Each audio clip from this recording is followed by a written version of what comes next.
करेंगे। दीपक गौड़ जी हमारे साथ लगातार बने हुए सपा नेता हैं। दीपक गौड़ जी, आपने भी देखा 1 साल तक जिस तरह से किसानों ने तपस्या की, क्या प्रताड़ना उन्होंने नहीं झेली। अब जब संगठन ये कह रहे हैं कि वो घर वापस कर रहे हैं, आंदोलन औपचारिक तौर पर खत्म कर रहे हैं, तो आपको लग रहा है कि यहीं पर सब कुछ खत्म हो पा रहा, या फिर किसान अपनी ताकत समझ गए हैं, उन्हें लग रहा है कि अभी इस बात की जरूरत नहीं है कि प्रदर्शन इस तरह से किया जाए, लेकिन लड़ाई को तो लड़ेंगे ही। देखेगा शैलेंद्र जी, बात यह है कि किसानों ने 1 साल लगभग आंदोलन किया और जो आंदोलन था ये सफल आंदोलन था, सफल देशव्यापी आंदोलन था। ये किसी प्रदेश का या किसी एक जिले या वाइज नहीं था।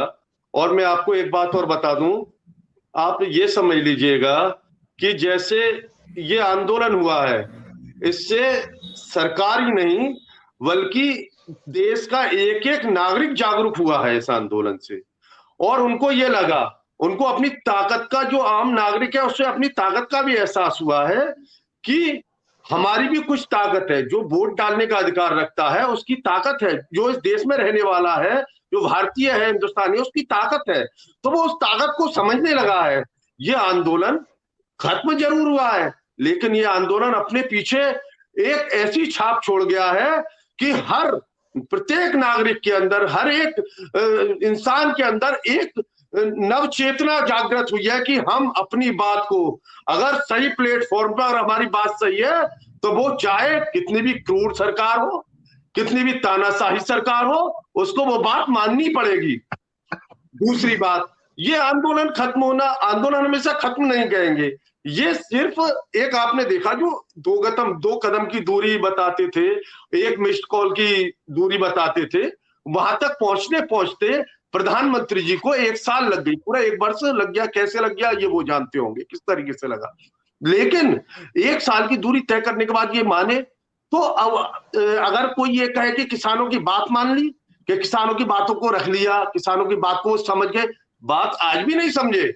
आपने शायद ये बार बार सुना होगा भारतीय जनता पार्टी के नेताओं द्वारा, माननीय प्रधानमंत्री द्वारा, कि बात हम समझे नहीं है, हमने बात मान ली है, हमने बात मान ली। अब ये बात मान क्यों ली है और इस वक्त क्यों मानी, ये सोचने वाली बात है। वो बात इसलिए मानी कि 5 राज्यों के चुनाव होने हैं, 5 राज्यों के चुनाव होने हैं। सरकार दिल से सहमत आज भी नहीं है, मन से सहमत आज भी नहीं है। उनकी मानसिकता आज भी वही है कि ये बिल लागू होने चाहिए, ये हमारी जो भी हमने जो मसौदा तैयार किया है ये लागू होना चाहिए। क्यों होना चाहिए?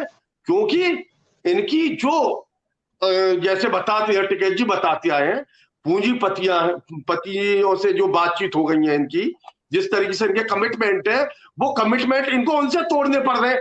मतलब ये है सीधा कि एक को मनाने के लिए दूसरा रूठ रहा है, तो किसको मनाए, किसको कौन रूठता है? इस वक्त इनके आगे जो स्थिति जो बना दी थी किसानों ने, वो ऐसी बना दी थी कि ना वो निगलती बन रही थी ना उगलती बन रही थी। तो ये सिर्फ एक मजबूरी में उठाया गया कदम है 5 राज्यों को चुनाव को देखते हुए। इसलिए इसको हम ना सरकार की इसमें हम प्रशंसा कर सकते हैं, ना हम सरकार को कोई इसमें शाबाशी दे सकते हैं, ना हम सरकार को यह कह सकते हैं कि इन्होंने ये जो वापसी लिए हैं बिल, इसमें किसानों के ऊपर कोई उपकार किया है या किसानों को कोई हित की बात करी है। कोई हित की बात नहीं करी, क्योंकि इसमें 750 किसानों की शहादत भी इस आंदोलन में है। और एक जो इनके गृह राज्य मंत्री हैं, उनके बेटे ने जो 3 किसानों की जो गाड़ी चला के जो रौंद दिए, ये सब कुछ इसमें सम्मिलित है। तो मैं नहीं समझता कि प्रदेश की और देश की जनता ये भूल पाएगी। मैं इस बात को बिल्कुल एग्री नहीं हूं। बिल्कुल, मतलब आप ये कह रहे हैं कि अभी नाराजगी खत्म नहीं हुई, नाराजगी लंबी चलेगी, बड़ा सवाल। बिल्कुल दीपक गौड़ जी, आप बहुत देर से इंतजार कर रहे हैं। सरकारों के लिए तो ये बड़ा संदेश गया है, लेकिन जो दूसरी पार्टियां हैं उनको भी किसानों ने चेता दिया है कि अगर आप आगे चल के आप किसानों के बारे में कुछ भी कह रहे हैं, कुछ भी तय कर रहे हैं, तो आपको किसान की इन ताकतों को भी समझना होगा, इस रवैये को भी भांपना पड़ेगा। ये संदेश भी गया है दीपक जी। जी बिल्कुल। देखिए शैलेंद्र जी, मैं एक बात कहना चाहता हूं। मैंने अभी सुना था कि किसानों को क्या मिला, किसान जहां थे किसान वहीं खड़े हुए हैं, उनको कुछ मिल नहीं पाया। ये बात बिल्कुल सही है, लेकिन उनको क्या चीज मिली है मैं आपको ये बताना चाहता हूँ। उनको ये मिला है कि जिस वक्त जब ये आंदोलन कर रहे थे, उस वक्त इनको आतंकवादी, नक्सली, पाकिस्तानी, मवाली जैसे शब्दों से इनको नवाजा गया था, इनके मंत्री कहते थे।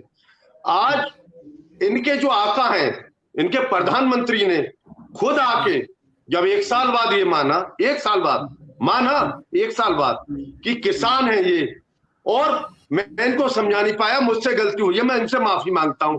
तो इनको कुछ मिला ना मिला, किसानों को अपनी पहचान मिली कि ये हिंदुस्तान के किसान हैं, ये इनको मिला, क्योंकि भारतीय जनता पार्टी के लोग, इनके नेता, इनके मंत्री इनको किसान मानने के लिए तैयार नहीं थे।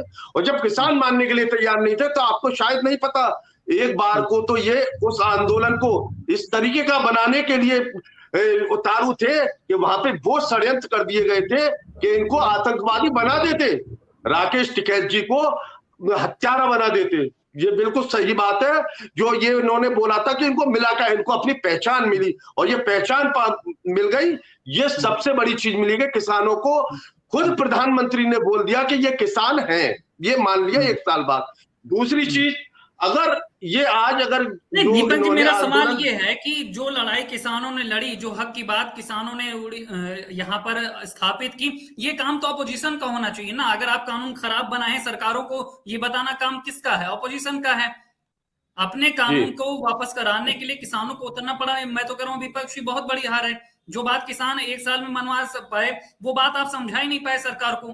किसानों को सड़क पर उतरना पड़ा, किसान नेताओं को सड़क पर उतरना पड़ा ये बात समझाने के लिए।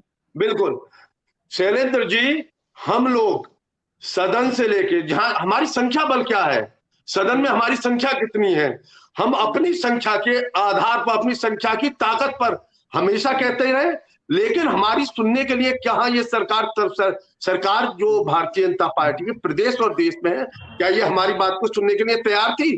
ये हमारी बात को दबाने के लिए समाजवादी पार्टी के लोगों पे कितने मुकदमे दर्ज हुए, आपको शायद ये भी ज्ञात होगा। हमने जब हम आंदोलन करते हैं, जब हम आवाज उठाते हैं, इनकी तानाशाही, इनका पुलिस तंत्र हमको किस तरीके से मजबूर करता है, ये सिर्फ हम जानते हैं। आप कितना दिखा पाते हैं, मीडिया कितना दिखा पाती है। आप जहां जो जिन क्षेत्रों में हम, ये जो किसान का आंदोलन, ये तो बहुत बड़ा आंदोलन हो गया, और भी बहुत समस्याएं हर गांव में, छोटी छोटी समस्या किसानों की, आम जनता की, गरीब की, मजदूरों की, अगर हम उन समस्याओं को भी उठाते हैं, हमारे ऊपर मुकदमे दर्ज हुआ करते हैं सरकार में। ये इस सरकार का रवैया तो क्या आप जो है जनता की बात करना भूल जाएंगे? क्या जनता की आवाज को बुलंद नहीं करेंगे? सरकारों को लोकतांत्रिक तरीके से ये नहीं बताएंगे कि उन्होंने क्या गलत किया है? हम जनता की आवाज उठाने के लिए पीछे कहाँ हैं? हमने कब हम आवाज नहीं उठा रहे? कहाँ जहां हमारे ऊपर मुकदमे दर्ज हो रहे हैं, जो भी कुछ हमारे साथ हो रहा है, हम रुके कहाँ हैं? हम थके कहाँ हैं? हम बराबर चल रहे हैं। हम तो हमेशा जो है ना, हर किसी मजदूर, किसान, जवान, नौजवान सबके साथ है, बेरोजगारों के साथ है। आप बताइए, प्रज्ञा जी बता देंगे, ये